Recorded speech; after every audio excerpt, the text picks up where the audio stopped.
Deus não criou o mundo, Deus criou o paraíso. O paraíso é a verdadeira obra divina e não este mundo impiedoso que jaz no maligno, na obscuridade e na crueldade. Mas para que você compreenda o que eu quero dizer, primeiramente entenda a criação como uma metáfora para o processo de formação do mundo, não importa como tenha se dado. Eu não estou trabalhando com teorias ou fatos científicos, eu estou trabalhando com símbolos. Além disso, eu não quero criar aqui um debate entre criacionistas e evolucionistas. Isso já tem demais. Peço que você foque na mensagem, porque ao se prender a conceitos secundários, você perderá o que realmente importa. Além disso, este vídeo não é sobre teologia ou ciência, é sobre espiritualidade. Dito isso, eu quero esclarecer que eu me baseio no modelo de um Deus que é o puro amor, o bem eterno, a beleza infinita e a verdade absoluta.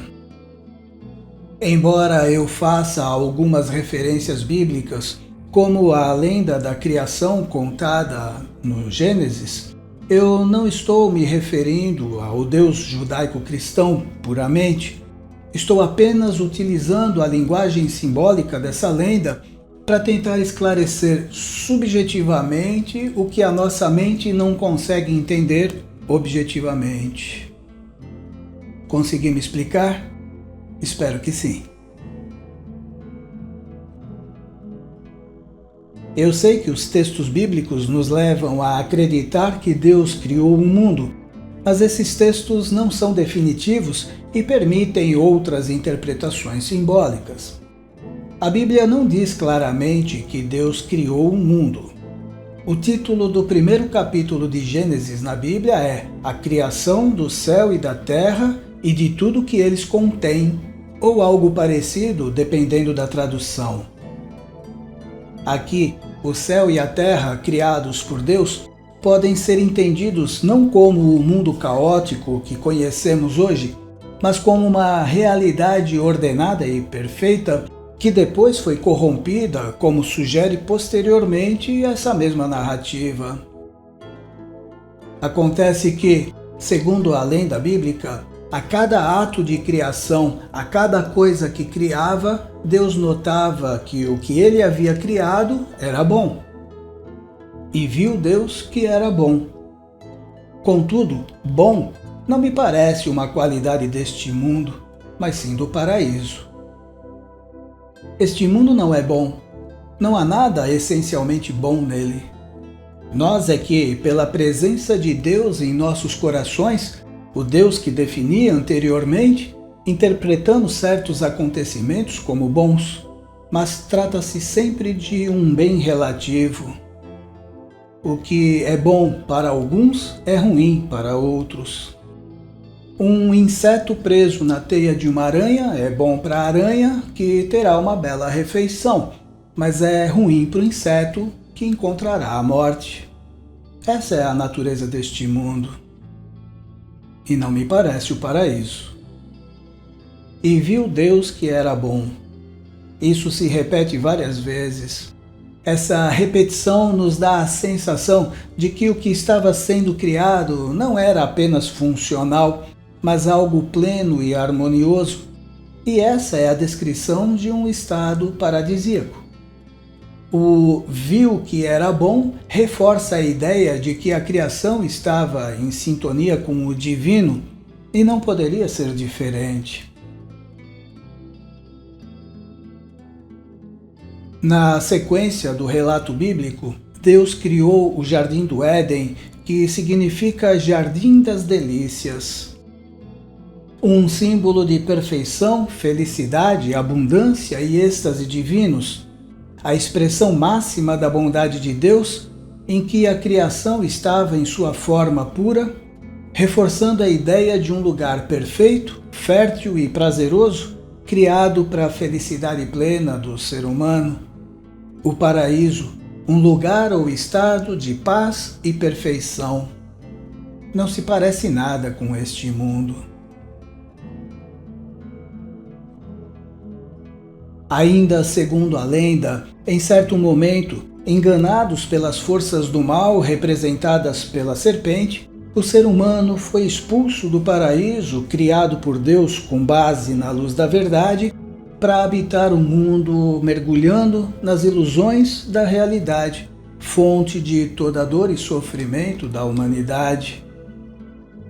Essa releitura sugere que o mundo como o vemos hoje não é o que Deus criou, mas sim o resultado da queda, da ruptura, quando o estado espiritual de harmonia e perfeição do ser humano se perdeu. O que Deus criou foi o bom, o pleno, o paraíso.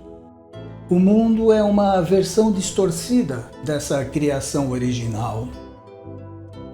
Pense comigo.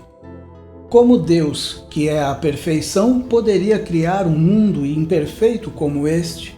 A perfeição não pode gerar imperfeição. Como Deus, que é o amor absoluto, poderia criar um mundo frio e individualista como este? O amor não pode gerar a indiferença. Como Deus, que é a verdade absoluta, poderia criar um mundo que se sujeita à realidade ilusória da mente? A verdade não comporta a falsidade da ilusão. Como Deus, que é o bem absoluto, poderia criar este mundo que jaz no maligno? E por que o faria? Ao compreender isso, você começa a enxergar o mundo de outra forma, da forma que ele é de fato, na sua natureza nua e crua. E só então você pode se libertar. Você não pode se libertar de algo de que não tenha uma visão clara. Enquanto você fantasiar sobre um mundo criado por Deus, acreditando que pode encontrar nele alguma satisfação e plenitude, você permanecerá prisioneiro do jogo. Na verdade, acreditar que Deus criou o mundo é o mesmo que acreditar que o mal e o sofrimento que há no mundo vêm de Deus. E o jogo consiste exatamente nisso, fazer você acreditar que Deus é o causador de todas as misérias deste mundo. É isso que o mal, ou se preferir, já que estamos usando símbolos judaico-cristãos, é isso que o diabo deseja, porque enquanto você olha com desconfiança para uma imagem falsa de Deus, você desvia o olhar do Deus verdadeiro. Preste um pouquinho mais de atenção agora no que eu vou dizer, porque pode parecer complicado, mas não é. Provavelmente você conhece a frase que diz: chame-os do que você é, acuse-os do que você faz. Essa frase é uma estratégia retórica de manipulação em que o acusador tenta confundir as pessoas e enfraquecer a credibilidade do seu adversário. Ele desvia a atenção dos próprios erros ou atos desonestos e os atribui aos outros. É assim que o mal age para nos afastar de Deus. Este é o propósito obscuro da ideia de que Deus criou este mundo corrompido, gerando a imagem de um Deus maldoso, rancoroso, vaidoso e punitivo. O mundo natural é apenas um cenário, enquanto o paraíso representa o estado espiritual que Deus verdadeiramente criou para nós. O paraíso não pertence a este mundo, tampouco o mundo ao paraíso.